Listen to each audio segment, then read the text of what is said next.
একজন প্রশ্ন করছে, জান্নাত জাহান্নাম তো বিজ্ঞান আবিষ্কার করতে পারে নাই, তাহলে জান্নাত জাহান্নামের কি অস্তিত্ব আছে? উত্তর হচ্ছে, জান্নাত জাহান্নাম বিজ্ঞান আবিষ্কার করতে পারে নাই, এটা বিজ্ঞানের ব্যর্থতা, জান্নাত জাহান্নামের ব্যর্থতা নয়। জ্ঞান অর্জনের মানদণ্ড ঠিক করেন। প্রশ্ন করা হবে, মাইয়েত শুনতে পারবে যে মানুষ চলে যাচ্ছে হেঁটে হেঁটে, দুজন ফেরেশতা আসবেন যাদের ব্যাপারে অন্যান্য হাদিসে বর্ণিত আছে। প্রথম প্রশ্ন করা হবে, তাকে উঠিয়ে বসানো হবে, মান রব্বুক, কে তোমার রব? পৃথিবীতে কেউ যদি শিরিক করে থাকে এবং শিরিকরত অবস্থায় মৃত্যুবরণ করে বিনা তওবায়, সে উত্তর দিতে পারবে না কে আমার রব। মান রব্বুক উত্তর তারাই দিতে পারবেন ইনশাআল্লাহ যারা পৃথিবীতে শিরিকবিহীন অবস্থায় মৃত্যুবরণ করবে। আর আমি অনেকদিন বলেছি, মানুষের চিন্তার মধ্যে শিরক হয়, এটাকে আকীদাগত শিরক বলে। আমলের মধ্যে শিরক হয়, মানুষের কথার মধ্যে শিরক হয়। বেসিক্যালি এই তিন পদ্ধতিতে শিরক হয়ে থাকে। যেমন কেউ বিশ্বাস করে যে আল্লাহ বলতে কেউ নাই, নাউযুবিল্লাহ। কেউ বিশ্বাস করে যে মহাবিশ্ব আল্লাহ সৃষ্টি করেননি, বিগ ব্যাং থেকেই সৃষ্টি হয়েছে। কেউ বিশ্বাস করে যে আল্লাহ আছেন, আরো অনেক ইলাহ আছে। কেউ বিশ্বাস করে আল্লাহ ছাড়া কেউ রোগ ভালো করতে পারে, কেউ সন্তান দিতে পারে, আল্লাহ ছাড়া কেউ আমাকে পরকালে পার করিয়ে দিবে। এরকম চিন্তা চেতনা কারো যদি থেকে থাকে, এটা হচ্ছে বিশ্বাসগত শিরক। আমি কি বোঝাতে পারছি? কিছু আছে কর্মগত শিরক। যেমন কেউ আল্লাহ ছাড়া অন্য কাউকে সেজদা করলো, আল্লাহ ছাড়া অন্য কারো নামে কসম করলো, আল্লাহ ছাড়া অন্য কারো কাছে সন্তান চাইলো, আল্লাহ ছাড়া অন্য কারো কাছে দোয়া করলো, আল্লাহ ছাড়া অন্য কারো নামে নজর মানত করলো, আল্লাহ ছাড়া অন্য কারো নামে শপথ করলো এবং কুরবানি করলো।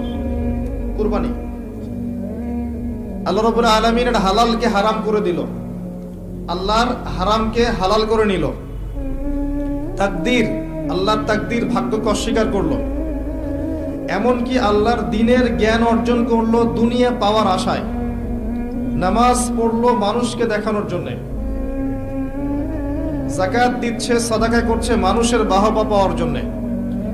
মানুষ অনেক বড় আলেম, মুফাসসির বলবে, মুহাদ্দিস বলবে, শায়েখ বলবে, এই জন্য দ্বীনের প্রচার করছে, দুনিয়ার স্বার্থে দ্বীনের জ্ঞান অর্জন করেছে। এগুলো সবই শিরকের অন্তর্ভুক্ত, কর্মগত শিরক। আবার কিছু আছে কথার মধ্যে শিরক। যেমন, কেমন আছেন? আপনার দোয়ায় ভালো আছে। কেমন আছেন? আপনার দোয়ায় ভালো আছে। আপনার মায়ের কি অবস্থা? মায়ের অবস্থা ভালো, ডাক্তারটা সময় মতো না আসলে মাকে বাঁচানো যেত না। যাত্রা কেমন ছিল? জার্নি খুব ভালো ছিল, ড্রাইভার অনেক ভালো ছিল, ড্রাইভারের দক্ষতায় অ্যাক্সিডেন্ট থেকে নিশ্চিত অ্যাক্সিডেন্ট থেকে বেঁচে গেছে।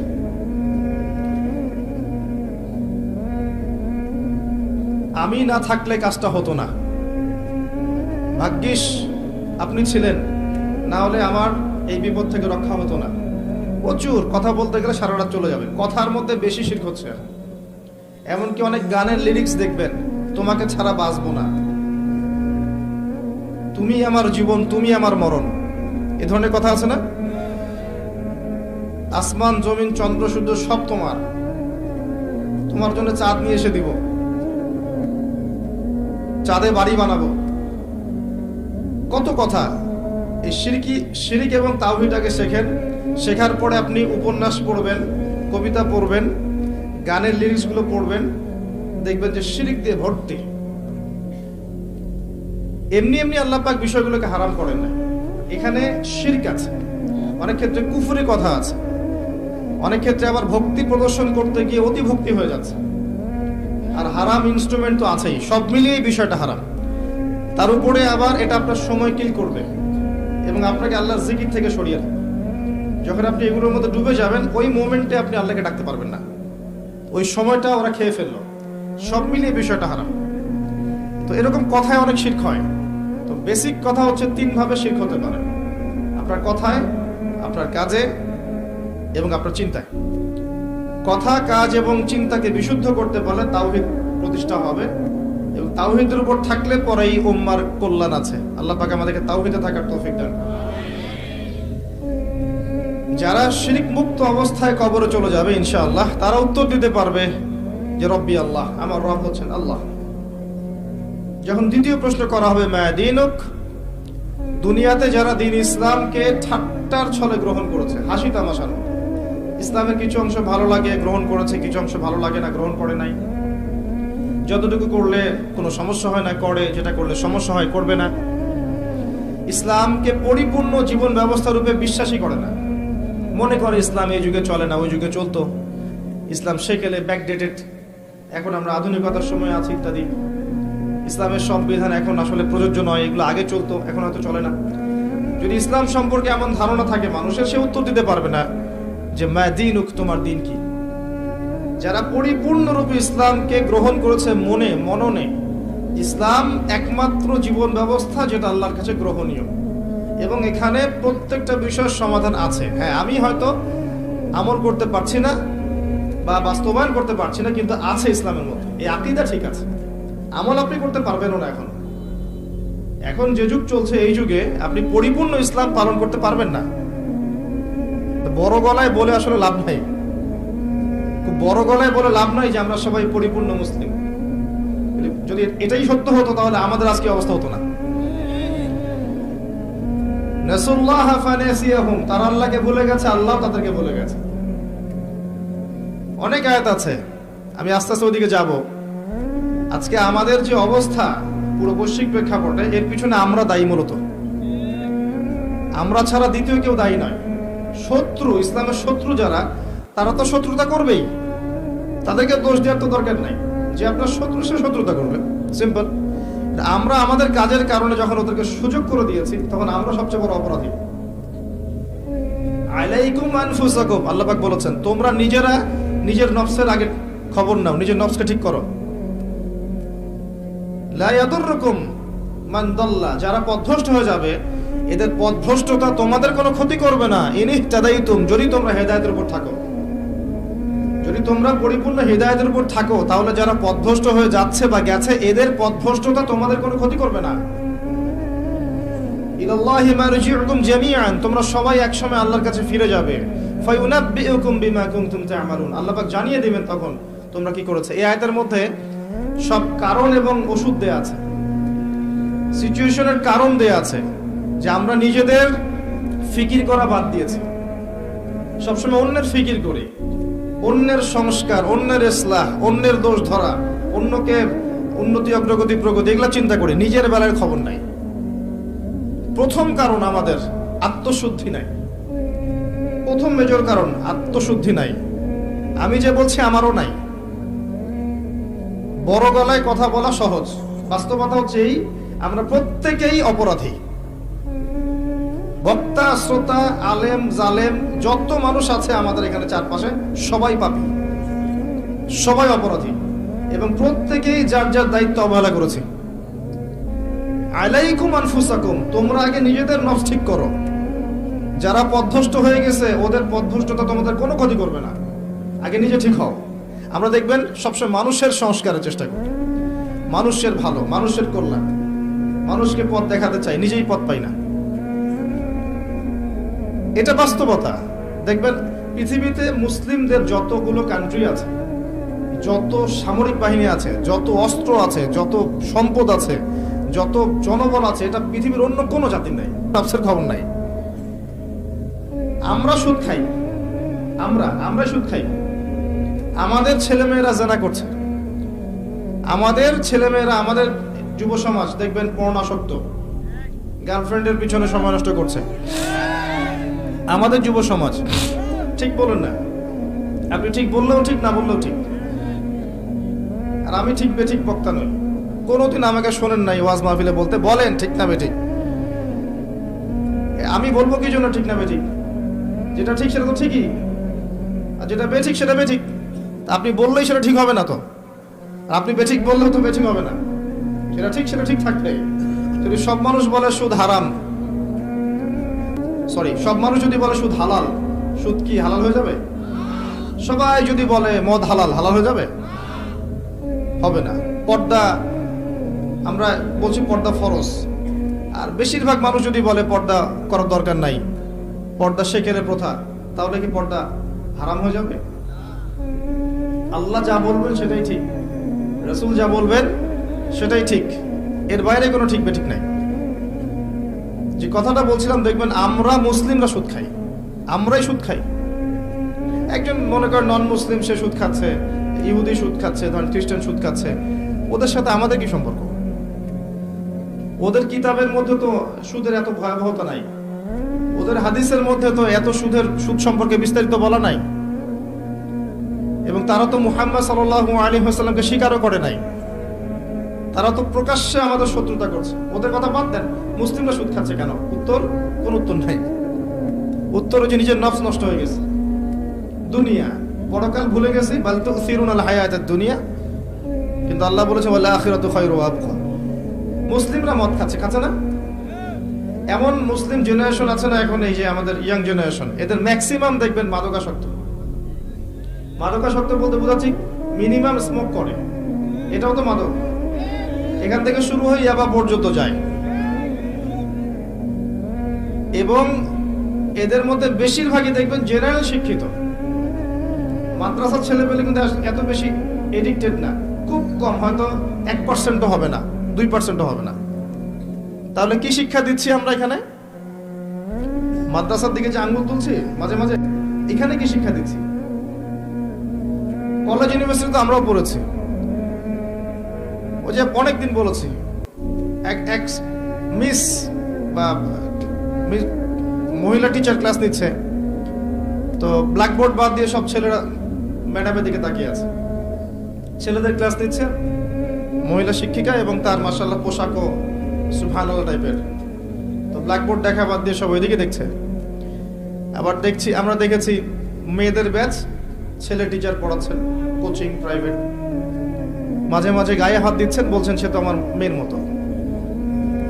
হ্যাঁ, অনেক সময় এমনও হয়েছে ছাত্রীর সাথে স্যারের প্রেম। হাসছেন? কত ঘটনা লাগবে আপনার, কতগুলো ঘটনা লাগবে এরকম, একটা কথাও মিথ্যা বলছি না। ইউনিভার্সিটিতে আন্দোলন হয়েছে, দেখবেন যে বান্ধবীর কোলে বন্ধু মাথা রেখে আন্দোলন করছে। এটা হয় না? অনেক ক্ষেত্রে এমন হয়েছে যে এই ছেলে আর মেয়ে একসাথে পড়াশোনা করছে, এই পড়াশোনা করতে করতেই দেখবেন এক পর্যায়ে প্রেমের পরে আস্তে আস্তে সম্পর্ক গভীর হয়, পিতামাতার অমতেই অনেক ঘটনা ঘটে ফেলে। এরপরে দেখবেন একসময় ব্রেকআপ হয়ে যায়, তারপরে এই ছেলে হয় আত্মহত্যা করে অথবা মাদকের কাছে যায়, ওখানে প্রশান্তি খোঁজার জন্য, যেহেতু এখানে একটা বড় ছ্যাঁকা খেয়েছে। তারপরে যাবে মাদক থেকে মিউজিক, তারপরে গুন্ডামি করবে, মাস্তানি করবে, পড়াশোনা শেষ, লাইফটা ক্র্যাশ। প্রথমে একটা মেয়েকে দেখে ক্র্যাশ হওয়ার পরে পুরো লাইফটাই তার ক্র্যাশ হয়ে গেল। তো এই সুযোগটা কারা তৈরি করে দিল যে সবাই একসাথে পড়াশোনা করবে? এরা যতটা না দায়ী, সিস্টেম তার চেয়ে বেশি দায়ী। যদি এমন হতো ছেলেরা ছেলেদের জায়গায় ছেলে টিচার, মেয়েরা মেয়েদের জায়গায় মেয়ে টিচার, কোনো সমস্যা ছিল? উন্মুক্ত করে দিলেই সমস্যা হচ্ছে। তো মুসলিমরা উন্মুক্ত করছি, আমরা মুসলিমরা উন্মুক্ত করছি, এবং এখানে যদি কেউ হিজাব বা ইসলাম মেনে চলতে চায় তাকে অনুৎসাহিত করছি। সরাসরি হয়তো বলছি না, কিন্তু তার সাথে এমন আচরণ করছি যে তাকে ডিসকারেজ করা হচ্ছে, তাকে উৎসাহিত করা হচ্ছে না, তাকে মনস্তাত্ত্বিকভাবে আক্রমণ করা হচ্ছে। এবং অসংখ্য ঘটনা ঘটছে জেনার এবং ধর্ষণের, এই ফ্রি মিক্সিং এর কারণে। স্কুল থেকে শুরু করে কলেজ থেকে আপনার বিশ্ববিদ্যালয় থেকে শুরু করে দেখবেন অফিস আদালত, প্রতিটা জায়গাতেই ফ্রি মিক্সিং। এটা সমাজের কাঠামোটা ভেঙে দিয়েছে। এটা আমরা মুসলিমরা করেছি, অমুসলিমরা করে দেয়নি। আলাইকুম আনফুসাকুম, নিজের দিকে দেখেন আগে, নিজের চরকায় তেল দেন, আমাদেরকে দেখেন। আমরা সুদ খেয়েছি, আমরা মাদক খেয়েছি, আমরা ফ্রি মিক্সিং অনুমোদন দিয়েছি, আমরা এই ফ্যামিলিস্ট রেভলিউশন করেছি। মেয়েদেরকে আমরা বাইরে বের করে এনেছি, পোশাক চেঞ্জ করে দিয়েছি, ছেলের পোশাক মেয়ে, মেয়ের পোশাক ছেলে। এবার এভাবে সমাজ চলছে। এর উপর আবার পর্নোগ্রাফি আছে, ভিতরে পর্ন দেখে যুব সমাজ, যুবতীরা সবাই দেখে, আর বাইরে বের হয়ে স্যুট প্যান্ট টাই পরে ঘুরে মনে করে আমি খুব ভালো মানুষ। বাইরের চরিত্রটা আসল রূপ নয়। এভাবে চলছে। এই কাজগুলো কিন্তু আমরা করছি। আমি নিজেদের কথা বলবো আজকে, বাইরের কারো কথা বলবো না। শুধু আমাদের দিকে দেখেন, শুধু মুসলিমদের দিকে দেখেন। বাইরের মানুষের দিকে আঙ্গুল তোলা আমি বন্ধ করে দিয়েছি এখন। নিজে ঠিক না হলে বাইরের দিকে চোখ তুলে কোনো লাভ নাই। আমরা নিজেরা যদি ঠিক না হই, বাইরের দিকে আঙ্গুল তুলে কোনো লাভ নাই। বড় বড় স্লোগান দিয়ে কিচ্ছু হবে না, বিশ্বাস করেন। ইসলামের অনেক চূড়ার ইবাদত আছে, ভিত্তি ঠিক না করলে চূড়ার ইবাদত করে লাভ হবে না। একটা বাড়ি তৈরি করছেন, 20 তলা ফাউন্ডেশন দিয়েছেন, একটা ফাউন্ডেশন ঠিক নাই, তাহলে আমি কি ছাদ বসাতে পারবো? ফাউন্ডেশন ঠিক নাই। মুসলিমদের ম্যাক্সিমাম দেখবেন আকীদা ঠিক নাই। কোনটা শিরক, কোনটা তাওহীদ বুঝতে পারে না। কত মুসলিম আছে শিরক কাকে বলে ডেফিনেশন জানে না। শিরক কাকে বলে, শিরকের প্রকারভেদ কি কি, কোন কোন কাজ করলে শিরক হয়। আর শিরক তো এমন ইবাদত যেটা আমলনামায় থাকলে আমলনামা ডিলিট হয়ে যাবে। কারো আমলনামায় যদি শিরকের পাপ থাকে, শিরকের পাপ, আমলনামার নেকিগুলো নষ্ট হয়ে যাবে। সূরা জুমারের মধ্যে আল্লাহ পাক বলেছেন, লাইন আশরাকতা লা ইয়াহবাতান্না আমালুকা, তুমি যদি শিরক করো হে নবী, তোমার আমল নষ্ট করে দিব আমি। সেখানে আমরা কি শিরক সম্পর্কে আমরা ওয়াকিফাল নই। মুসলিমদেরকে দেখেন, 5 ওয়াক্ত নামাজ কয়জন মুসলিম পড়ে? বেসিক কথায় আসেন, নামাজ তো বেসিক ইবাদত, তাই না? জামাতের কথাও না হয় বাদ দিলাম, মনে করেন জামাতের কথাও বাদ দিলাম, বেসিক জামাত ইসলামের কথা বলছি না, আবার মসজিদে জামাতে নামাজের কথা বলছি, মসজিদে নামাজের কথা বলছি। জামাতের কথা বাদ দেন, বেসিক বাসায় 5 ওয়াক্ত নামাজ কয়জন পড়ে? হাত তোলেন দেখি। আপনি জরিপ করেন, দেখেন বাসায় 5 ওয়াক্ত নামাজ কয়জন পড়ে দেখবেন। এবার বলেন জামাতে গিয়ে নামাজ পড়ে 5 ওয়াক্ত কতজন? কতজন মুসলিম? আবার দেখবেন ফজর এশা জামাত কতজন পড়ে। নামাজটা দেখেন, নফল সুন্নত মোস্তাহাব পরে আসেন, ফরজ নামাজের কথায় আসেন। ফরজ জিনিস যে মুসলিম নারীরা পর্দা করবে, সিম্পল। এটা আমাদের পোশাক। মানে আমরা যেমন এই যে গেঞ্জি পরি, শার্ট প্যান্ট পরি, নর্মালি হচ্ছে মেয়েদের পোশাক হচ্ছে মেয়েরা পর্দা করবে। এটা আল্লাহ নর্মাল পোশাক দিয়েছেন। আর যারা নর্মাল পোশাকটা পরছেন এরা পশু। পশু নিজের সতীত্ব বুঝবে না, সে তার সম্ভ্রম বুঝবে না। একজন মানুষ তো বুঝবে তার সম্ভ্রম কি জিনিস। আপনি সতর ঢেকে রাখেন, রাখেন না? এটা নর্মাল পোশাক, সাধারণ পোশাক। তাদের পুরো দেহটাই তো সতর, ওটা ঢেকে রাখবে, পর্দা করবে, সতর, স্বাভাবিক, এটা নর্মাল। কতজন মুসলিম নারী এখন পর্দা করে এটা দেখবেন। তবে আপনাদের এদিকে পর্দার প্রচলন বেশি, এটা আমি জানি, আলহামদুলিল্লাহ, এটা আল্লাহ শুকরিয়া। তবে দিন দিন মেয়েদের পর্দা বাড়ছে, এটা ঠিক। যতই মেয়েদেরকে বেপর্দা করার চেষ্টা করা হচ্ছে, আলহামদুলিল্লাহ মেয়েদের বোরখার সংখ্যা বাড়ছে। কি বোরখা পড়ছে সেটা পরের কথা, বোরখার সংখ্যা বাড়ছে। এরপরে যারা পড়ছে ওদেরকে আমরা রিকোয়েস্ট করব যে ডিজিটাল বোরখাটা ছেড়ে দেন। যেটা যেটা পরে আপনার দেহের কাঠামো বোঝা যায়, এটা ছেড়ে দেন। ছেড়ে দিয়ে এমন একটা বোরখা বানান যেটা ঢিলে ঢালা, যেটা পরলে আপনার দেহের কাঠামো বোঝা যায় না। উৎসাহিত করেন, যেহেতু তারা পড়েছে, সেলোয়ার কামিজ থেকে এই বোরখা এসেছে, ইনশাল্লাহ এই বোরখা থেকে খাস পর্দাও যাবে ইনশাল্লাহ। উৎসাহিত করা উচিত। এবং কোন কোন ক্ষেত্রে তারা ইমানের দিক থেকে পুরুষদের অগ্রগামী। হ্যাঁ, অনেক ক্ষেত্রে এমন আছে, আমরা ওদেরকে সুযোগ দেই না বলে। অনেক ক্ষেত্রে মেয়েরা অনেক বেশি স্ট্রং ইমানের দিক থেকে। কয়দিন আগে একজন প্রমাণ করে দেখালো না? দিন দিন ছেলেরা মেয়ে হচ্ছে সাইকোলজিক্যালি, আর মেয়েরা ছেলে হচ্ছে। এখনকার যুব সমাজকে দেখবেন, কথাবার্তা, চালচলন, ওঠা বসা, পোশাক আশাক, মানে চলন বলন, সব দিক থেকে নারী নারী ভাব একটা। গলার ভয়েস, কথা বলার স্টাইল, পোশাক আশাক, অঙ্গভঙ্গি, রুচিবোধ সব দেখবেন মেয়েদের মতো হয়ে গেছে। পুরুষের সেই গায়রত, শৌর্যবীর্য, ব্যক্তিত্ব, গলার ভয়েস কিছুই নাই, দেখবেন, খেয়াল করে দেখেন। আর মেয়েদেরকে দেখবেন তারা দিন দিন ছেলের মতো শেপ নিচ্ছে। ওদের গলার ভয়েস চেঞ্জ হচ্ছে, অ্যাটিটিউড চেঞ্জ হচ্ছে, বডি ল্যাঙ্গুয়েজ চেঞ্জ হচ্ছে, পোশাক চেঞ্জ হচ্ছে, এবং সমাজে পুরুষদের জায়গায় তারা চলে আসছে। মাশাআল্লাহ, এটা আমাদের জন্য অপমানজনক। এবং অনেক ক্ষেত্রে ইমানের ক্ষেত্রে তারা পুরুষদের অগ্রগামী হয়েছে। এটা আমরা বুঝতে পারছি দিন দিন। যখন পুরুষদের গায়রত কমে যাবে, আল্লাহ পাক মেয়েদের হাতে পতাকা দিবেন ইনশাআল্লাহ। দেখেন, একজন নারী ইসমাঈল আলাইহিস সালামের মতো সন্তান জন্ম দিতে পারে। একজন নারী, একজন মুত্তাকি দিনদার মেয়েই পারবে ওমর রাদিয়াল্লাহু আনহু, খালিদ বিন ওয়ালিদ রাদিয়াল্লাহু আনহু তাদের মতো প্রজন্ম জন্ম দিতে। যাই হোক, আমি যে কথাটা বলতে চাচ্ছিলাম যে প্রবলেমস আমাদের মধ্যে আছে। আমরা শিরক করছি, আমরা বিদআত করছি, আমরাই করছি। আমাদের যুব সমাজ সুন্নত চিনে না, তাওহীদ চিনে না। 5 ওয়াক্ত নামাজ পড়া মানুষের সংখ্যা দিন দিন কমেছে। 5 ওয়াক্ত নামাজ জামাতে পড়ার মানুষের সংখ্যা কমেছে। দেখবেন ম্যাক্সিমাম মুসলিম কোরআন তেলাওয়াত করতে জানে না।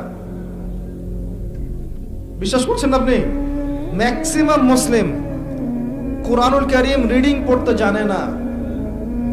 আবার যারা জানে তাদের মধ্যে অনেকেই, বেশিরভাগই দেখবেন অর্থ বোঝে না। হ্যাঁ, এমন শত শত হাফেজ আছেন যারা কোরআনের অর্থ জানেন না। এমন অনেক মুসলিম আছেন যারা কোরআন চোখেও পর্যন্ত দেখে নাই।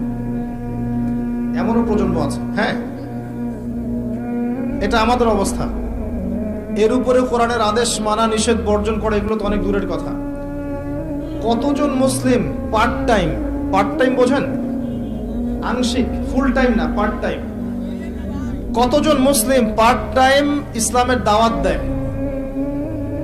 বলেন তো, কতজন মুসলিম পার্ট টাইম ইসলামের দাওয়াত দেয়? আপনারা আমাদের অবস্থা দিকে তাকান। এ দেখেন, তাওহীদ, সুন্নত, আপনার নামাজ, আপনার অর্থনৈতিক জীবন, পর্দা, যুব সমাজ, প্রতিটা ক্ষেত্রে দেখবেন আমরা পিছিয়ে পড়েছি। তো আল্লাহ যে বলেছেন আলাইকুম আনফুসাকুম, তোমরা নিজেদের অবস্থাকে ঠিক করো। নিজের অবস্থা ঠিক না করলে কি আমাদের দ্বারা অন্যের সংস্কার হবে? একজন ব্যক্তি যদি ঠিক না হয়, কখনো পরিবার ঠিক হবে? পরিবারগুলো ঠিক না হলে সমাজ কখনো ঠিক হয়? আর সমাজ নেই তো রাষ্ট্র, রাষ্ট্র নেই তো বিশ্ব। মূল কথা ব্যক্তির দিকে ফিরে আসে। মানুষ মনে করে একজন ব্যক্তি চেঞ্জ হলে আর এমন কি হবে না। ভাই, একটা বাতি থেকে আরেকটা বাতি জ্বলবে, আরেকটা বাতি থেকে আরেকটা বাতি জ্বলবে। এভাবেই দেখবেন আস্তে আস্তে আলোকিত হবে পরিবেশটা, অন্যথায় হবে না। রাসূলুল্লাহ সাল্লাল্লাহু আলাইহি ওয়াসাল্লাম মক্কার 13 বছর ধরে একটা একটা করে বাতি জ্বালিয়েছেন। জ্বালান নাই? এই বসেন এখানে, কি সমস্যা আপনার? এই ফটো সেশন করতে আসছেন এখানে? আশ্চর্য একটা ব্যাপার। এখানে কোরআনের কথা হচ্ছে, হাদিসের কথা হচ্ছে, আপনি পিকচার তুলছেন। সুবহানাল্লাহ, এই হচ্ছে অবস্থা। আল্লাহ পাক সূরা আরাফে বলেছেন, ওয়ালাকাদ যারা'না লিজাহান্নামা কাসীরাম মিনাল জিন্নি ওয়াল ইনস লাহুম কুলুবুন লা ইয়াফকাহুনা বিহা। প্রচুর মানুষ আর জিনকে দিয়ে আমি জাহান্নাম পূর্ণ করব। কি অপরাধ? কলব দিয়েছিলাম, উপলব্ধি করতো না। যতগুলো কথা বলেছি একটাও কানে ঢোকে নাই। কুলুবুন লা ইয়াফকাহুনা বিহা, হৃদয় দিয়েছি, উপলব্ধি করে না। ওয়ালাহুম আযানুন লা ইয়াসমাউনা বিহা, কান দিয়েছি, শোনে না। ওয়ালাহুম আ'য়ুনুন লা ইউবসিরুনা বিহা, চোখ দিয়েছি, দেখে না। উলাইকা কাল আনআম, আল্লাহ পাক বলেছেন এরা হচ্ছে গবাদি পশুর মতো। দে জাস্ট লাইক ক্যাটলস, গবাদি পশু। বাল হুম আদল, বরং তার চেয়েও নিকৃষ্ট। ওয়া উলাইকা হুমুল গাফিলুন, গাফিল সম্প্রদায়। আল্লাহ বলেছেন এই আয়াতের মধ্যে। মুসলিমদের অবস্থা আজকে এমন, কর্ণগুহরে কথা ঢোকে না, হৃদয়ের মধ্যে কথা প্রভাব ফেলে না। চোখ আছে, আল্লাহ চোখ দিয়েছেন, দেখে না। সারা দিন লৌকিকতা নিয়ে ব্যস্ত হয়ে আছে, বেসিক কোনো কাজই নাই। আমি বেসিকের কথা বলেছি না, 5 ওয়াক্ত সালাত। আপনি জরিপ করে দেখেন কতজন মানুষ নামাজ পড়ে, কতজন মুসলিম কোরআন তেলাওয়াত করতে পারে, জরিপ করে দেখেন। জরিপ করে দেখেন সুদ ছাড়া কতজন মানুষ চলছে, কয়জন মানুষের পরিবারে হালাল রিজিক যাচ্ছে, কতজন পরিবার, মুসলিম পরিবারের মেয়েরা পর্দা করে, কতটা মুসলিম পরিবারের ছেলেরা ওযুর ফরজ কয়টা সেটা জানে। বিবিএ, এমবিএ, ডক্টরেট সব করে শেষ করে ফেলেছে, ওযুর ফরজ কয়টা বলতে পারবে না, নামাজের ওয়াজিব কয়টা, ফরজ কয়টা, আহকাম আরকাম কিছুই বলতে পারবে না, যাকাত দিতে হয় কিভাবে, নিসাব সেটাও বলতে পারবে না। এই মুসলিমদের এই অবস্থা। বড় বড় স্বপ্ন দেখছেন, দিন কায়েম, জিহাদ, খেলাফত, কিচ্ছু সম্ভব না এখন মুসলিমদের দ্বারা। এগুলোর কিছু সম্ভব না, এই প্রজন্ম দ্বারা অন্তত পক্ষে সম্ভব না। আল্লাহ পাকে এমন প্রজন্ম নিয়ে আসবেন ইনশাল্লাহ, যারা এমন গবাদি পশু হবে না, তাদের হাতে আল্লাহ পাকে দায়িত্বগুলো দিবেন ইনশাআল্লাহ। আমাদের দ্বারা এগুলো হবে না। আমরা এখন যে হালতে আছি, এই হালতে আমাদের পক্ষে সম্ভব না। আল্লাহ রাব্বুল আলামিন কোরআনে বলেছেন, ওয়াইন তাতাওয়াল্লাউ ইস্তাবদিল কওমান গায়রাকুম, তোমরা যদি দায়িত্ব পালন করতে না পারো, তোমরা যদি তোমাদের উপর অর্পিত দায়িত্ব পালন না করো, আল্লাহ পাক অন্য কওমকে তোমাদের জায়গায় নিয়ে আসবেন। সুম্মা লা ইয়াকুনু আমসালাকুম, এরা তোমাদের মতো এরকম অপদার্থ হবে না। সুম্মা লা ইয়াকুনু আমসালাকুম, এরা তোমাদের মতো অপদার্থ হবে না। দিনের বেসিক ঠিক নাই ভাই, আমাদের দিনের বেসিক জিনিস ঠিক নাই, আমাদের কারো পরিবারের আদর্শ ঠিক নাই। আমরা মনে করছি যে আমাদের পরিবারগুলো সব জান্নাতের টুকরা, প্রত্যেকটাই জাহান্নামের টুকরা, ইল্লা মাশাআল্লাহ। আর যারা সঠিক দিনের উপর আছে, এদের সংখ্যা নিতান্তই নগণ্য। ম্যাক্সিমাম ক্ষেত্রে দেখবেন অর্থনীতির ক্ষেত্রে আমাদের হালাল হারামের বালাই নাই, সুদে ভর্তি, ঘুষে ভর্তি, দুর্নীতিতে ভর্তি, আত্মসাতে ভর্তি। আমাদের ইকোনমিক সিস্টেমও ঠিক নাই। সোশ্যালি আমাদের বন্ধন ভেঙে গেছে, খেয়াল করে দেখবেন। আত্মীয়তার সম্পর্ক নষ্ট হয়ে যাচ্ছে, ভাই ভাইকে হত্যা করছে, বাবা মাকে সম্মান করছে না, ছেলেরা বৃদ্ধাশ্রমে রাখছে, লাইভে এসে আত্মহত্যা করে যায়। কি অবস্থা একটা সমাজের! আত্মীয়তার সম্পর্ক ঠিক নাই, প্রতিবেশীর হক ঠিক নাই, বোনকে সম্পত্তির অধিকার দেয় না, কিছুই ঠিক নাই। বাইরের চোখ দিয়ে দেখলে মনে হয় সব ঠিক আছে, আসলে কিছুই ঠিক নাই। আরো উপরের লেভেলে তো যেতে যাচ্ছি না আমি, যত উপরে যাবেন তত বেশ বড় দুর্নীতি আছে। বেসিক একদম তলা ফাঁকা আমাদের। আর আমরা এখানে আইওয়াশ নিয়ে পড়ে থাকি, শোডাউন নিয়ে পড়ে থাকি, আমরা লৌকিকতা নিয়ে পড়ে থাকি। ইভেন এই চেয়ারগুলোতে আমরা যারা বসছি, এরা আরো বড় বিপদে আছে। এই চেয়ারগুলোতে যারা বসছে এরা আরো বড় বিপদে আছে। কারণ এই চেয়ার থেকে অনেক বড় দায়িত্ব আল্লাহ পাক দিয়েছেন, যার বিন্দু মাত্র আমি আদায় করতে পারি না, কিছুই করতে পারি না। এই কথাগুলো বলছে অত্যন্ত দুঃখ নিয়ে, ক্ষোভ নিয়ে। এখানকার হক আমরা যাররা পরিমাণ আদায় করতে পারি না। মানুষ এই চেয়ারগুলোর দিকে তাকিয়ে থাকে জ্ঞানের জন্য, পথের জন্য, আমরা দিতে পারি না। দিতে পারবো কি? একজন তো আরেকজনের পিছনে লেগে থাকি, একজন একজনের পিছনে, আরেকজনের পিছনে সারাদিন গীবত আর তহমত আর সমালোচনা, কাদা ছোড়াছড়ি করতে করতে উম্মাকে বিভক্ত করে রেখে দিয়েছে। ইল্লা মাশাআল্লাহ, কিছু মানুষ অবশ্যই আছেন যাদেরকে আপনি এত বেশি ফেসবুকে দেখবেন না, ইউটিউবে দেখবেন না। দেখবেন রাতের অন্ধকারে তারা তাহাজ্জুদের নামাজে দাঁড়িয়ে আছে, আল্লাহর কাছে কান্নাকাটি করছে। ওইসব ওলামায়ে কেরামকে দেখতে পারবেন না। তারা আছে বলেই হয়তো এখন পর্যন্ত সব ঠিকই আছে, আল্লাহু আ'লাম। তারা দোয়া করেন, মাদ্রাসা চালান, ছাত্র তৈরি করেন, আলেম তৈরি করেন, তারা পরবর্তীতে মানুষকে ভালো কিছু দেয়। তারা এত লৌকিকতার প্রদর্শন করে না। পরকালের সেলিব্রিটি আসল সেলিব্রিটি, দুনিয়ার সেলিব্রিটিজমের কোনো দাম নাই। আমাদের কমন সেন্স গুলো দিন দিন নষ্ট হয়ে যাচ্ছে, জানেন? আমাদের কমন সেন্স গুলো কমে যাচ্ছে। দেখবেন আপনার বাড়ির পাশে জোরে গান বাজছে, আপনি গিয়ে বলবেন ভাই একটু কমায় দেন, আরো জোরে বাড়াই দিবেন। রাস্তা দিয়ে একটা মেয়ে যাচ্ছে, দেখবেন ওড়নাটা গাড়ির সাথে পেঁচিয়ে মেয়েটা পড়ে গেছে, দেখবেন মানুষ হা করে হাসছে। খেয়াল করে দেখবেন, মানুষ হাসবে। কমন সেন্স নাই, একটা মেয়ে বিপদে পড়ছে, ওকে দেখে হাসবে, এরকম হচ্ছে। কমন সেন্স একেবারে কমে গেছে আমাদের। দেখবেন মুসলিমরা ইবাদত করতে গিয়ে আবার দেখবেন এমন কিছুর সেজদা করছে যার নিজেরই পরকালে ঠিক না।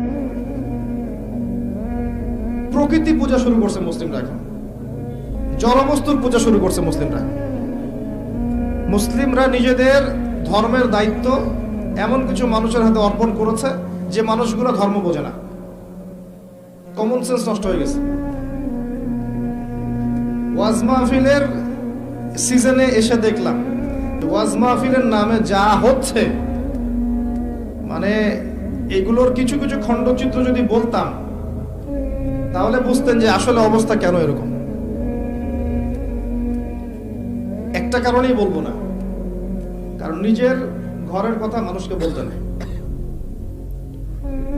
এখানে এই চেয়ারগুলোতে যতক্ষণ এমন কিছু মানুষ না বসবেন যাদের কথা এবং কাজে মিল আছে, যাদের অন্তরটা পরিশুদ্ধ পবিত্র, যারা শুধুমাত্র আল্লাহর সন্তুষ্টির জন্য আল্লাহর দ্বীনের খেদমত করতে চান, যতক্ষণ পর্যন্ত এই মানুষগুলো এই চেয়ারগুলোতে না বসবে ততক্ষণ পর্যন্ত এই কথাগুলো মানুষের কলবে তাসির করবে না। প্রচুর কথা শুনেছেন সারা জীবনে, কতগুলো কথা আপনার কলিজায় আঘাত করেছে এটা খেয়াল করবেন। এক রাত মাহফিল করলাম, বাসায় গিয়ে চলে গেলাম, ঘুমিয়ে গেলাম, বাকি দিনগুলো নর্মাল স্বাভাবিকভাবে যাচ্ছে। এটাই যদি হয়ে থাকে তাহলে এই মাহফিলের উদ্দেশ্য সফল হবে না।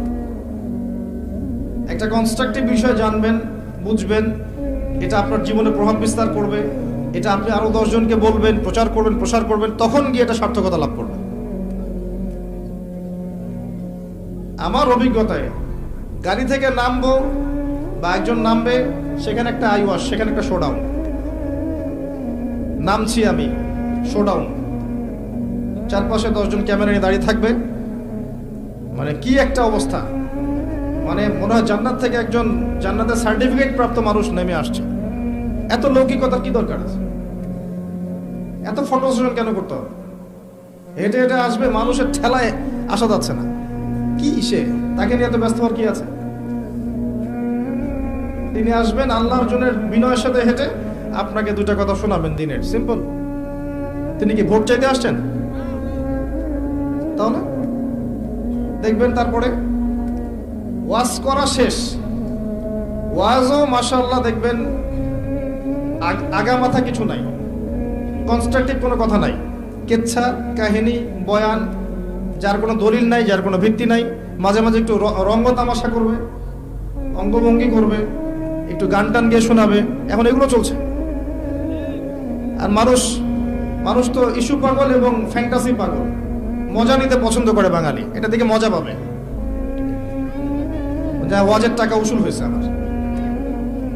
তারপরে দেখবেন যদি কিছু কথা বলেও থাকে, এর বিরুদ্ধে 10টা কথা, ওর বিরুদ্ধে 20টা, এর গীবত 10টা, ওর গীবত 20টা, এর মাঝখানে 2-1টা কোরআন হাদিসের আয়াত শুনিয়ে দিল সুর করে, মানুষ মনে করলো মাশাআল্লাহ অনেক সুন্দর ওয়াজ হয়ে গেছে। ওয়াজ শেষ, সবাই গোল করে তাকে ঘিরে ধরে সেলফি স্ট্রম, একদম ঝড় উঠছে। কি শিখলেন ওয়াজে তাহলে? সে হাত নাড়াতে নাড়াতে গাড়িতে উঠে চলে গেল। গাড়িতে উঠে যাওয়ার আগে এবার টাকা নিয়ে কেচাল, অ্যাডভান্স আর ইয়েটা মেলে নাই, ব্যাস ওখানে একটা সিন ক্রিয়েট হচ্ছে। তারপর দেখা যাবে আয়োজক করেছে এমন মানুষ যারা ওদের উদ্দেশ্য সার্থক হয়ে গেছে, মাহফিল শেষ, হুজুরের আর কোনো খবর নাই, সে এবার নিজের টাকায় গাড়ি ঠেলে বাজায় নিয়ে যাচ্ছে। বিভিন্ন চিত্র দেখতে হয়েছে আমাকে এই সিজনে।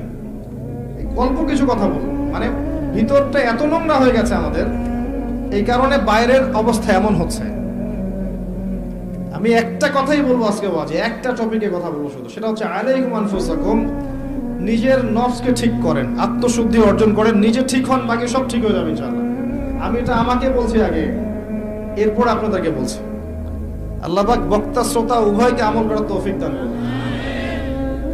শুধু নিজে চিন্তা করেন, অনেক বড় চিন্তা আপাতত বাদ দেন, জাস্ট নিজেকে নিয়ে ভাবেন, আপনার আত্মাটাকে পরিশুদ্ধ করেন, সব ঠিক হয়ে যাবে ইনশাআল্লাহ। একটা আত্মা যদি পরিশুদ্ধ হয়, তার মানে এই আত্মা দিয়ে আর কোনো দুর্গন্ধ ছড়াবে না। আর একটা একটা করে আত্মা অপবিত্র হতে হতে সমাজটা দুর্গন্ধময় হয়েছে। কি জিনিস? আপনার দেহটাই শুধু দেহ নয়, এর সাথে একটা আত্মা আছে। আত্মা আসলো কোথা থেকে? রুহের জগৎ থেকে। এই জায়গাটা ভালো করে বোঝেন, আত্মা কোথা থেকে আসলো? রুহের জগৎ থেকে। এটা কোথায়? আলামে আরওয়াহ, যেখানে আমাদের আত্মাগুলোকে রাখা ছিল। আল্লাহ রাব্বুল আলামিন আত্মাগুলোকে সৃষ্টি করেছেন,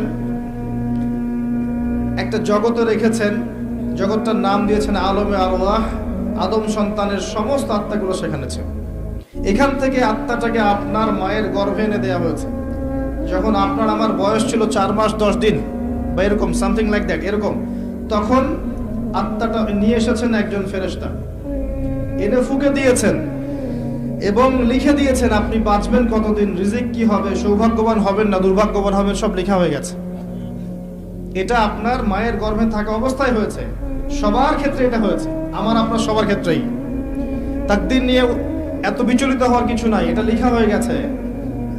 এরপরে আপনি যখন ভূমিষ্ঠ হয়েছেন, আস্তে আস্তে আস্তে আস্তে আপনি বড় হয়েছেন, আপনার দেহটা শুধু বড় হয়নি, আপনার ভিতরে একটা আত্মাও ছিল, এরও কিছু চাহিদা এসেছে। চারপাশের অনেক কলুষিত বিষয় দেখে আত্মাটা কলুষিত হয়েছে, আবার অনেক ভালো কাজের মধ্য দিয়ে আত্মাটা আবার উন্নতিও লাভ করেছে।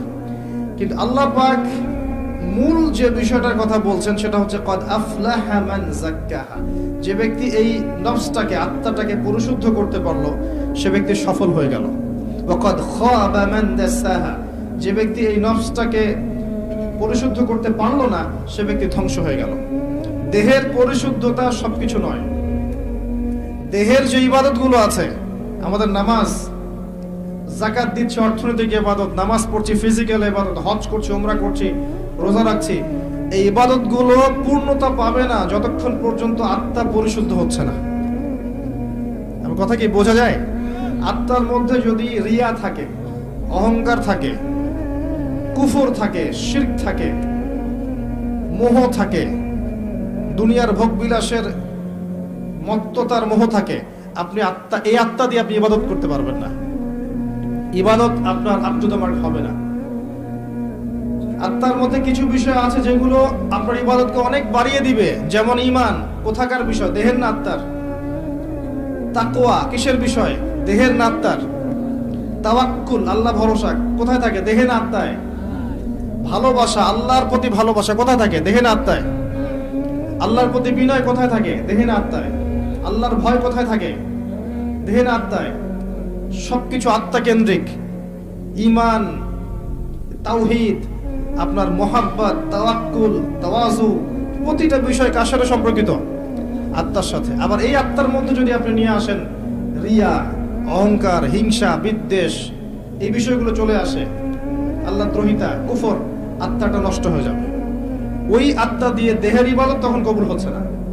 তাহলে মূল বিষয়টা কি? আত্মার পরিশুদ্ধি। এটা আল্লাহ পাক বলছেন আলাইকুম আনফুসাকুম, তোমরা প্রত্যেকে নিজ নিজ নফসকে ঠিক করো।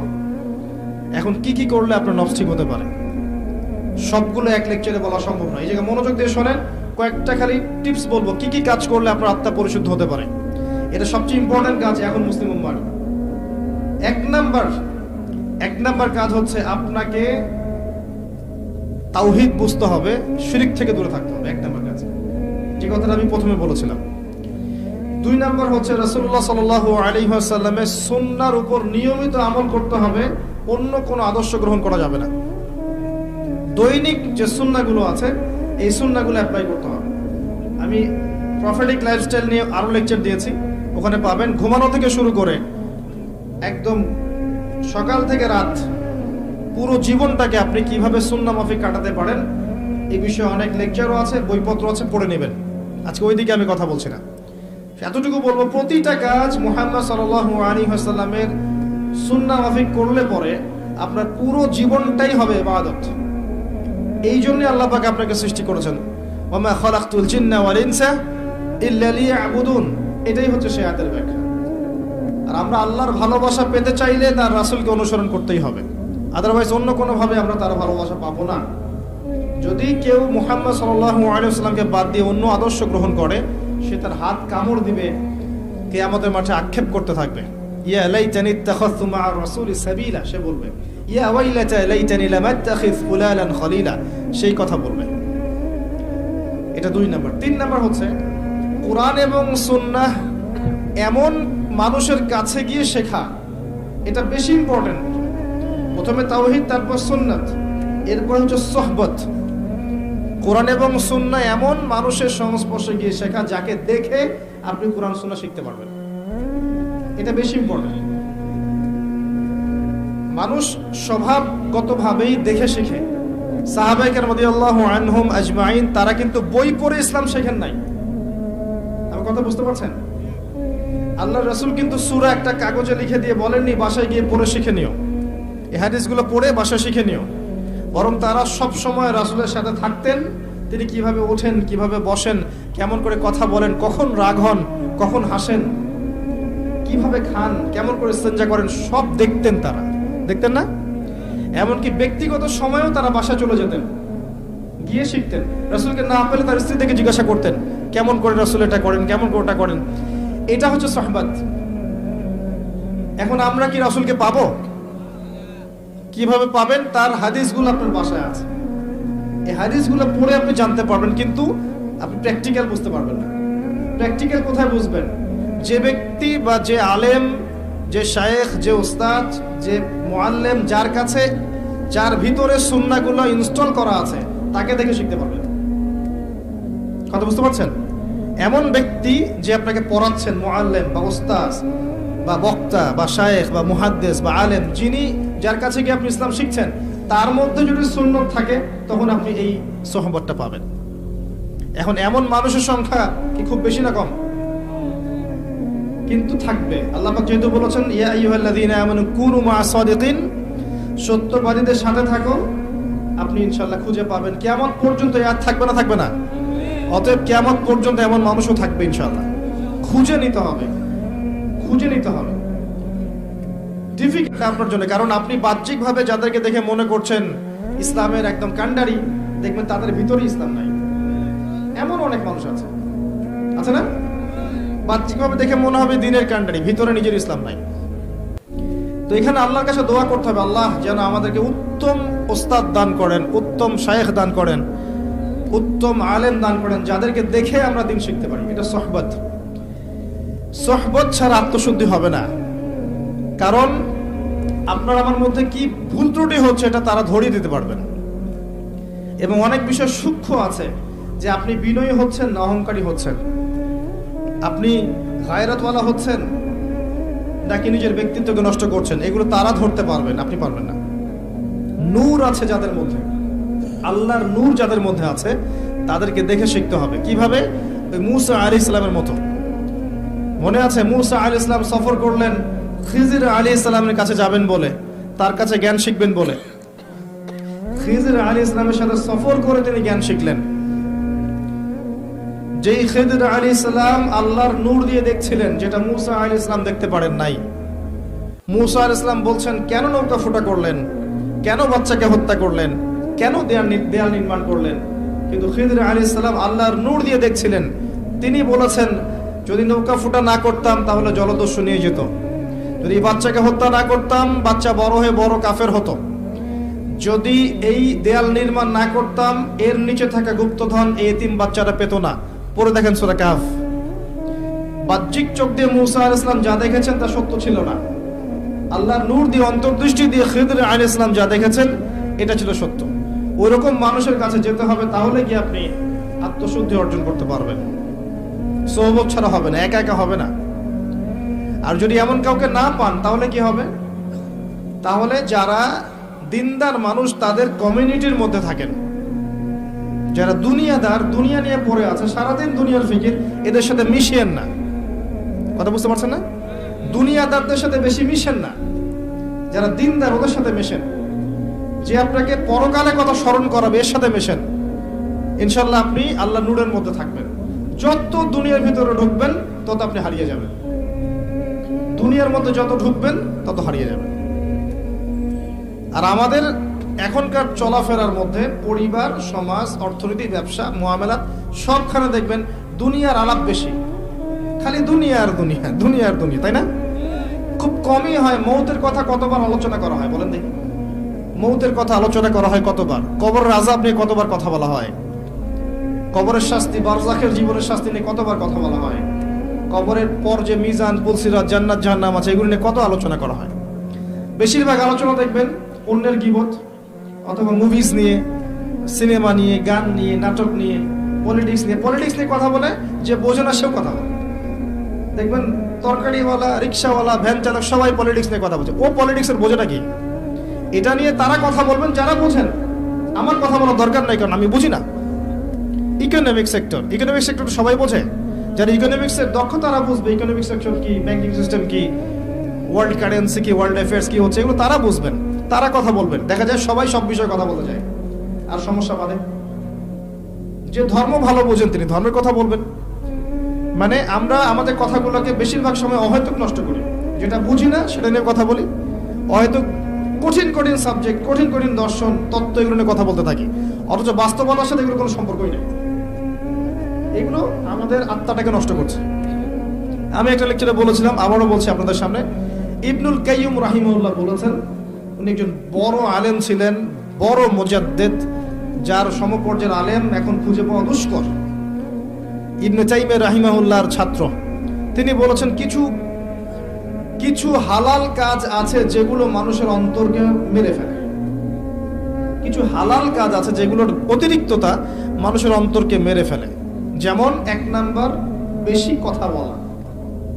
বেশি মানুষের সাথে কথা বলবেন, অন্তর মরে যাবে। 2, মানুষের সাথে বেশি মেশা। বেশি মানুষের সাথে মিশবেন, আপনি মানুষের দ্বারা প্রভাবিত হবেন। আর বেশিরভাগ মানুষ যেহেতু অজ্ঞ হবে এবং খারাপ হবে, আপনার ভিতরে খারাপই ঢুকে যাবে। 3 নাম্বার, বেশি খাওয়া। যারা বেশি খায় এদের কলব মরে যায়। আর মাশাআল্লাহ এখন দেখা যায় এরকম চেয়ারে বসে এমন অনেকেই কথা বলি যারা ভুঁড়ির ভারে হাঁটতে পারে না। কথা কি বুঝতে পারছেন? এই চেয়ারে বসা মানুষের তো ভুঁড়ি থাকার কথা না। এটা তো সুন্নত নয়। আমার তো দেহের মধ্যে আমি সুন্নত অ্যাপ্লাই করতে পারি নাই, আমি মানুষকে সুন্নত শেখাবো কি? খাওয়ার সময় গোগ্রাসে খেয়েছি, আমি সুন্নত নষ্ট করেছি, ফিজিক্যাল স্ট্রাকচার নষ্ট হয়ে গেছে। এখানে বসে সুন্নতের বয়ান করছি বিশাল ভুঁড়ি নিয়ে। সুবহানাল্লাহ, এই হচ্ছে বাস্তবতা। তারপর তিনি বলেছেন বেশি ঘুম অন্তর মেরে ফেলবে। আরেকটা কথা বলেছেন বেশি স্ত্রী সহবাস। উনি বলেছেন স্ত্রী হালাল, কিন্তু বেশি করতে গেলে অন্তর মরে যাবে। এই কাজগুলো বেশি করলে কলব মরে যায়। সেক্ষেত্রে আমাদেরকে দেখেন, আমরা এইগুলোতে বেশি ব্যস্ত আছি। আত্মশুদ্ধি অর্জন হবে আপনার আল্লাহওয়ালা মানুষের সোহবতে থাকলে। আল্লাহওয়ালা মানুষ ছাড়া অন্য কারো সোহবতে গেলে আপনি দুনিয়াতে ডুবে যাবেন, কারণ তারা পরকাল কেন্দ্রিক কথাবার্তা বলবেন, আপনাকে আল্লাহর দিকে নিয়ে যাবে না। বৈঠক, আজকে থেকে একটা নিয়াত করেন, আজকের পরে যে বৈঠকেই বসবেন অন্তত একবার আল্লাহর কথা আলোচনা করবেন, একবার রাসূলের প্রতি দরুদ পড়বেন। করা যাবে? যেখানেই বসেন, ব্যবসায় বসেন, বাণিজ্যে বসেন, চাকরিতে বসেন, মসজিদে বসেন, এলাকায় বসেন, পলিটিক্যাল আলোচনায় বসেন, যেখানেই বসেন অন্তত একবার আল্লাহর কথা বলবেন, একবার রাসূলের কথা বলা যাবে না? এরপরে সেখান থেকে ওঠার আগে একটা দোয়া পড়ে উঠবেন, সেটা হলো সুবহানাকা আল্লাহুম্মা বিহামদিকা আশহাদু আল্লা ইলাহা ইল্লা আনতা আস্তাগফিরুকা ওয়া আতুবু ইলাইক। ফজিলত, ওই বৈঠকে যদি অহেতুক কোনো কথা হয়ে যায় এটার কাফারা হয়ে যাবে ইনশাআল্লাহ, গুনাহটা মাফ। আর যদি ভালো কোনো কথা বলে থাকে, এটা কিয়ামতের মাঠে সওয়াবের একটা বুলন্দ হয়ে থাকবে, সওয়াব হিসেবে বুলন্দ হয়ে থাকবে, এটা আপনাকে দেয়া হবে ইনশাআল্লাহ। আমরা আমাদের ভিতরটা চেঞ্জ করে আসেন। আত্মশুদ্ধি, সোহবত লাগবে। 1 নাম্বার বলেছে কি? তাওহীদ লাগবে, শিরক রাখা যাবে না। 2 নাম্বার সুন্নত লাগবে, বেদাতের সাথে আপোষ করা যাবে না। এই যে একটা কথা বলে অন্যদিকে যাই, বেদাতীদের একটা শাস্তি আছে, কিন্তু সারা জীবন প্রচুর আমল করেছে, কিন্তু আমলগুলো নবীর তরিকায় হয়নি। এ কারণে হাউজে কাউসারের পানি যখন নবী সাল্লাল্লাহু আলাইহি ওয়াসাল্লাম খাওয়াতে যাবেন, একটা পর্দা পড়ে যাবে। এটা সহিহ বুখারীতে হাদিসে এসেছে, একটা পর্দা পড়ে যাবে। এবং নবী সাল্লাল্লাহু আলাইহি ওয়াসাল্লাম নিজে বলবেন ইন্নাহুম মিন্নি, এরা তো আমার উম্মত। কেন পর্দা পড়ে গেল? আল্লাহ পাক জানিয়ে দিবেন ইন্নাকা লা তাদরি মা আহদাসা বা'দাক, আপনি জানেন না আপনার মৃত্যুর পর তারা আপনার দিনকে কিভাবে পরিবর্তন করেছিল, মানে আপনার সুন্নতে কত বেদাত ঢুকিয়েছিল আপনি জানেন না। আল্লাহর নবী নিজে বলবেন সাল্লাল্লাহু আলাইহি ওয়াসাল্লাম সুহকান সুহকান লিমান গায়্যারা বা'দি, দূর হয়ে যাও যারা আমার পরে দিনকে পরিবর্তন করেছো, বেদাত করেছো। সুন্নতে থাকতে হবে, বেদাতে যাওয়া যাবে। এরপরে বলছে সোহবত, আল্লাহওয়ালা মানুষের সোহবতে থাকতে হবে। 4 নাম্বার হচ্ছে বেশি থেকে বেশি কোরআন তেলাওয়াত। পারা যাবে ইনশাআল্লাহ? বেশি থেকে বেশি ডেইলি অন্তত একটা করে সূরা পড়তে পারবেন? অন্তত একটা পৃষ্ঠা পড়তে পারবেন? কোরআনে কতগুলো পৃষ্ঠা আছে বলেন দেখি? আল কোরআনের আলো যে ঘরে ঘরে জ্বালতে চান, কোরআনে কয়টা পৃষ্ঠা আছে বলেন? আলেম ওলামারা পারবে। 600 পৃষ্ঠা। একটা হাফেজি কোরআনে কয়টা পৃষ্ঠা আছে? আমার কথায় রাগ করবেন না, আমি বাস্তবতা আর যা চলমান এর মধ্যে আমি পার্থক্য দেখতে পারি। অনেক আমাদের আশা আল কোরআনের আলো ঘরে ঘরে জ্বলুক, তাই না?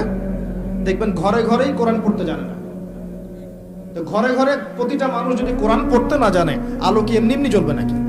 তো আসলে অযথা স্লোগান দিয়ে লাভ আছে? সুন্নতের আলো ঘরে ঘরে জ্বালো, খুব সুন্দর কথা, মাশাআল্লাহ। তো প্রত্যেকটা ঘরে ঘরে তো সুন্নতের পাবন মানুষ লাগবে নাকি? এমনি এমনি জ্বলবে?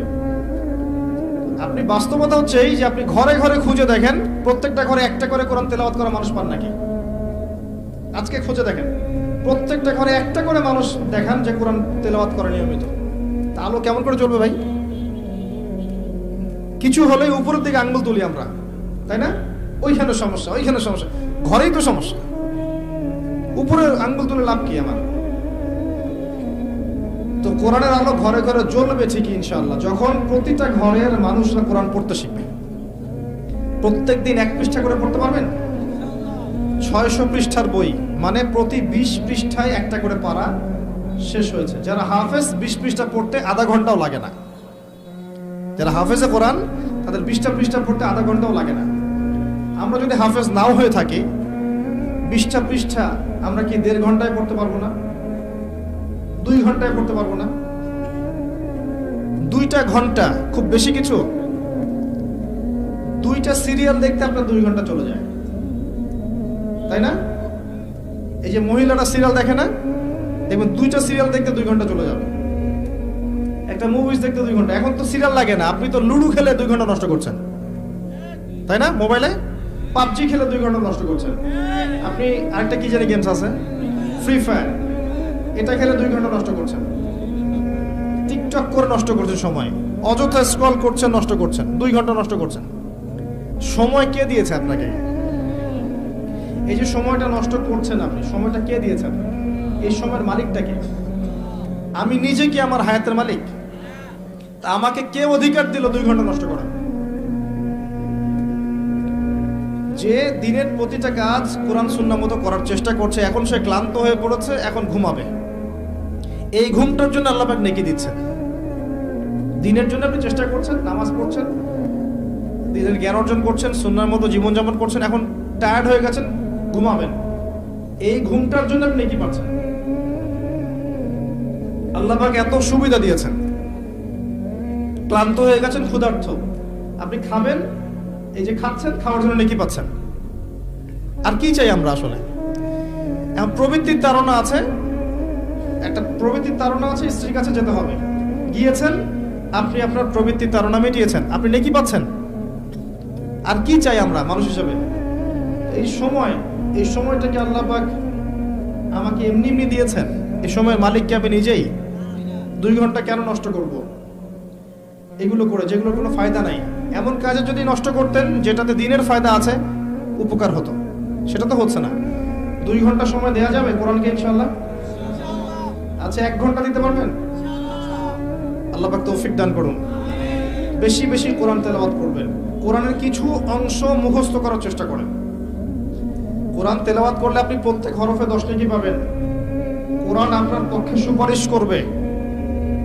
পৃথিবীর শ্রেষ্ঠ মানুষদের মধ্যে আপনি একজন, যে নিজে কোরআন পড়ে এবং অন্যকে শেখায়। সূরা বাকারা, আলে ইমরান আপনার পক্ষে সুপারিশ করবে। সূরা মুলক আপনাকে কবরের আযাব থেকে বাঁচাবে। সূরা ইয়াসিন পড়েন, আপনার কোরআনের কলিজা, হাজত পূরণ হয়ে যাবে ইনশাআল্লাহ। সূরা ওয়াকিয়া পড়েন, আপনার দারিদ্রতা দূর হয়ে যাবে ইনশাআল্লাহ। সূরা ইখলাস পড়েন, অর্ধেক 3 বার পড়েন, ইনশাআল্লাহ কোরআন খতমের নেকি পাবেন। সূরা ফালাক, নাস পড়েন, আপনাকে আল্লাহ পাক দৃশ্য অদৃশ্যের সমস্ত বিপদ আপদ থেকে বাঁচাবেন ইনশাআল্লাহ। সূরা কাহফ পড়েন, আল্লাহ আপনাকে মাসিহুদ দাজ্জাল থেকেও বাঁচাবেন ইনশাআল্লাহ। কোরআনকে সময় দেন, অর্থটা বোঝার চেষ্টা করেন, কিছু অংশ হিফজ করেন। যেমন সূরা বাকারার প্রথম 5টা আয়াত মুখস্থ করেন, সূরা বাকারার 255 নম্বর আয়াতটা মুখস্থ করেন, আয়াতুল কুরসি মুখস্থ করেন। সূরা বাকারার শেষের 3টা আয়াত মুখস্থ করেন, লিল্লাহি মা ফিস সামাওয়াতি থেকে ফানসুরনা আলাল কওমিল কাফিরিন পর্যন্ত মুখস্থ করেন। সূরা মুলক মুখস্থ করেন। সূরা কাহফের প্রথম 10 শেষ 10 আয়াত মুখস্থ করেন। সূরা আলে ইমরানের শেষের 10 আয়াত মুখস্থ করেন। সূরা আর রহমান মুখস্থ করেন। সূরা ইয়াসিন মুখস্থ করেন। ফালাক, নাস, ইখলাস, কাফিরুন এগুলো মুখস্থ করেন। পারবেন না? সারা জীবন কত বই পড়েছেন ভাই, ম্যাথামেটিক্সের সূত্র পড়েছেন, ফিজিক্সের, কেমিস্ট্রির, বায়োলজির কঠিন কঠিন টার্মস পড়েছেন, ইকোনমিক্স পড়ছেন, কঠিন সাবজেক্ট, অনেকে পলিটিক্যাল সায়েন্স পড়েন, কঠিন সাবজেক্ট, আইআরএ পড়েন, ইন্টারন্যাশনাল রিলেশনশিপস, কঠিন সাবজেক্ট, বিবিএ করছেন, এমবিএ করছেন, কত সাবজেক্ট পড়ছেন, মেডিকেল সায়েন্স পড়ছেন, দাঁত ভাঙা শব্দগুলো পড়ছেন, মুখস্থ করছেন, এক একটা ডেফিনেশন মুখস্থ করতে দাঁত ভেঙে যায়, কিন্তু কোরআনের এই 100-200 আয়াত মুখস্থ করার তৌফিক হবে না? যদি না হয়, কোরআন কি আমার পক্ষে আদৌ সাক্ষী দিবে? কোরআন ছাড়া আত্মশুদ্ধি সম্ভব নয়। বেশি বেশি কোরআন তেলাওয়াত করেন, বেশি থেকে বেশি। শোনেন, নবী সাল্লাল্লাহু আলাইহি ওয়াসাল্লাম বলেছেন, মানুষের অন্তরের মধ্যে পাপ করলে কালিমা পড়ে, দাগ পড়ে এবং দুর্গন্ধ বের হতে থাকে।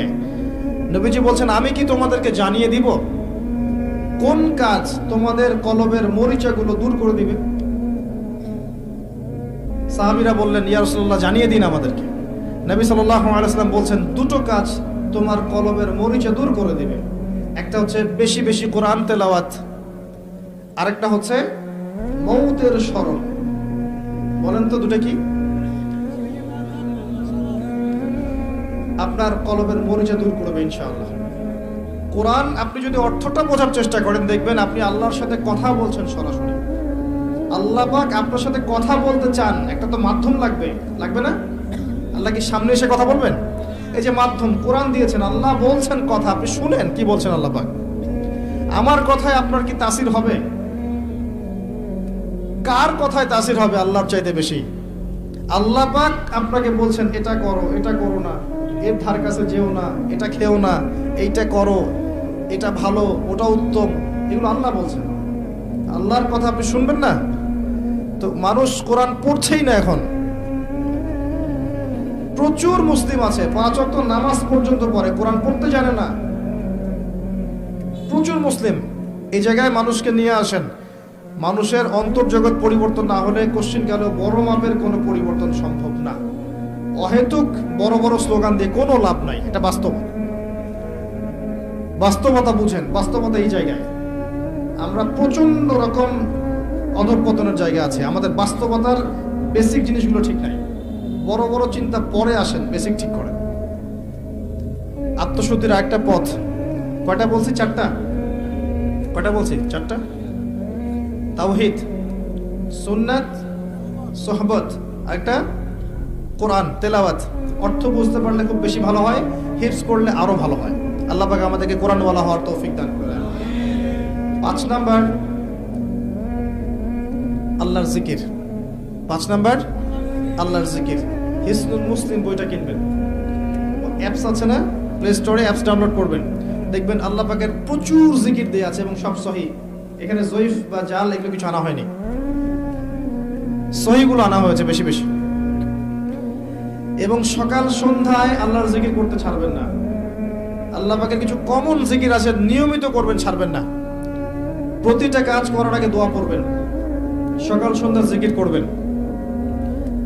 যুব সমাজ যদি ঘুমানোর দোয়া না জানে, এর চেয়ে ব্যর্থতার কিছু নাই।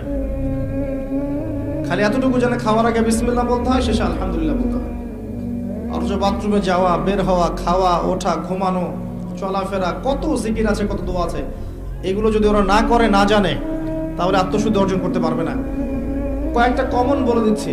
ডেইলি, প্রতিদিন 100 বার বলবেন সুবহানাল্লাহ। পারা যাবে? কতক্ষণ সময় লাগবে? 5 মিনিটও লাগবে না। সুবহানাল্লাহ বলবেন, আল্লাহকে ফিল করে। সুবহানাল্লাহ মানে আল্লাহ পবিত্র, আল্লাহ পবিত্র।